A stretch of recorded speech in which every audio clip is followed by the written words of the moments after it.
సమాన పనికి ఎన్హెచ్ఎం ఉద్యోగులను వెంటనే ఎన్హెచ్ఎం ఉద్యోగుల ఐక్యత.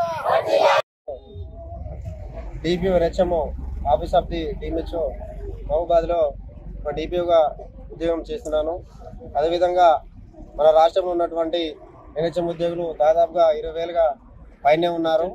వారికి ఈరోజు నేటి వరకు కూడా దాదాపుగా 4 నెలల జీతాలు కూడా చెల్లించకుంటే ఈరోజు వాళ్ళ కుటుంబాలు వాళ్ళ పిల్లలను వాళ్ళు ఏ విధంగా చదివించుకుంటారు అనేది ఈరోజు వాళ్ళందరి దృష్టికి తీసుకెళ్ళడానికి ఈరోజు మహబూబాద్ జిల్లాలో పెద్ద ఎత్తున మేము ధర్నాను రోజు ఇక్కడ చేయడం జరిగింది. కావున మాకు కింద గ్రౌండ్ నుంచి అంటే అటెండర్ పోస్ట్ నుంచి డిఎంహెచ్ ఆఫీస్ వారు కూడా అందరూ కూడా ఈ ధర్నాకి మద్దతు తెలిపడం జరిగింది. దీనికన్నా ముందు మేము కూడా ఎస్పీ గారు కానీ కలెక్టర్ గారు కానీ మా డిఎంహెచ్ఓ గారికి అందరు కూడా మేము వినతుల పత్రం ఇవ్వడం జరిగింది. కావున ఇప్పటికైనా గవర్నమెంట్ దాదాపుగా మాకు 3 నెలలు జీతం వెంటనే ఇప్పియాలని చెప్పని మా ప్రధాన డిమాండ్.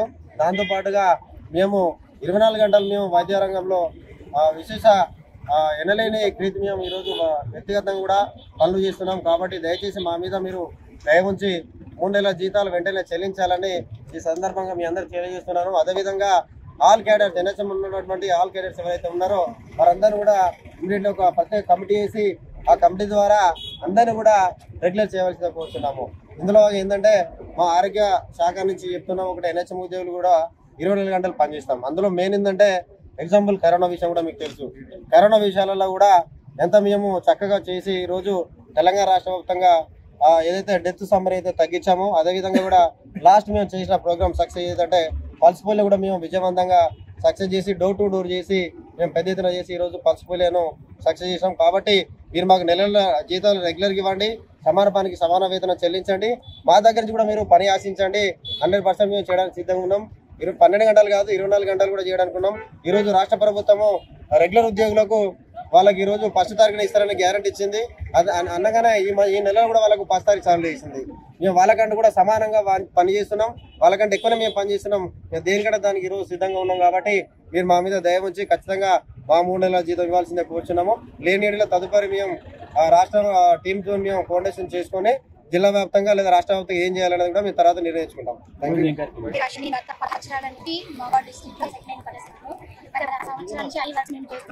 అప్పటికి 3 నెలల నుంచి మాకు జీతం రాలేదు. అలాగే ఇంతకు రావాల్సిన పిఆర్సీ బకాయిలు రాలేదు. గవర్నమెంట్ మా జీవితాలు బాగుపడతాయి అంటే మేము అందరం కలిసి ఒక గవర్నమెంట్ కావాలని గవర్నమెంట్ ఫామ్ అయిన నుంచి మాకైతే జీతాలు అయితే రావట్లేవు. ప్రతి ఒక్క జనాలు మీరు కావాలని గవర్నమెంట్ మాట్లాడారు, మీ జీవితాలు ఏమైనా పిఆర్సీ సినిమాలు క్వశ్చన్ చేస్తున్నారు జనాలు. అలా క్వశ్చన్ చేసినప్పుడు మాకు ఏం చెప్పి అర్థం కావట్లేదు. సో గవర్నమెంట్ మాకు కావాల్సింది ఏంటంటే మాకు పెండింగ్ వేతనాలు వెంటనే ఇవ్వాలి. ఎందుకంటే ప్రతి ఒక్క క్యాడర్ చాలా క్యాడర్స్ ఉన్నాయి. ఈ రోజు బడ్జెట్ విధానం నడుస్తుంటే కేవలం ఎన్హెచ్ఎం ఉద్యోగుల వల్లనే నడుస్తుంది. రెగ్యులర్ ఎంప్లాయీస్ చాలా తక్కువ మంది ఉన్నారు. ఎన్హెచ్ఎం ఉద్యోగంలో వైద్య శాఖలో ఎన్హెచ్ఎం ఉద్యోగులు చాలా అంటే చాలా క్యాడర్స్ డిఓ కాడి నుంచి ఈవెన్ ఆశాస్ వరకు కూడా అందరూ ఎన్హెచ్ఎం ఉద్యోగులు ఉన్నారు. వైద్య శాఖ నడుస్తుందంటే కారణం ఎన్హెచ్ఎం. కానీ ఎన్హెచ్ఎం ఉద్యోగులకే 3 నెలల నుంచి జీతాలు ఇవ్వగా ఈ రోజు మమ్మల్ని రోడ్డు మీద పడేస్తుంది. 3 నెలల జీతాలు ఖచ్చితంగా ఇవ్వాలి, రెగ్యులర్ చేయాలి. అందరి వేరే వేరే రాష్ట్రాలు అందరి ఎన్హెచ్ఎం ఉద్యోగులకు అందరికీ ఎవ్రీ ఇయర్ 5% ఇంక్రిమెంట్ ఉంటుంది. అది కూడా లేదు. మాకు 20 years నుంచి జాబ్ చేస్తున్నాము, కనీసం రెగ్యులర్ లేదు, ఏమీ లేదు. అన్ని క్యాడర్స్ ని రెగ్యులర్ చేయాలి, అందరికీ పెండింగ్ లో ఉన్న జీతాలు ఇవ్వాలి, మళ్ళీ మాకు రావాల్సిన పిఆర్సీ బకాయిలు వెంటనే విడుదల చేయాలని మేము కోరుతున్నాం. జీతాల కోసము మా ఏరియాస్ కోసము మేము ధర్నా చేస్తాము.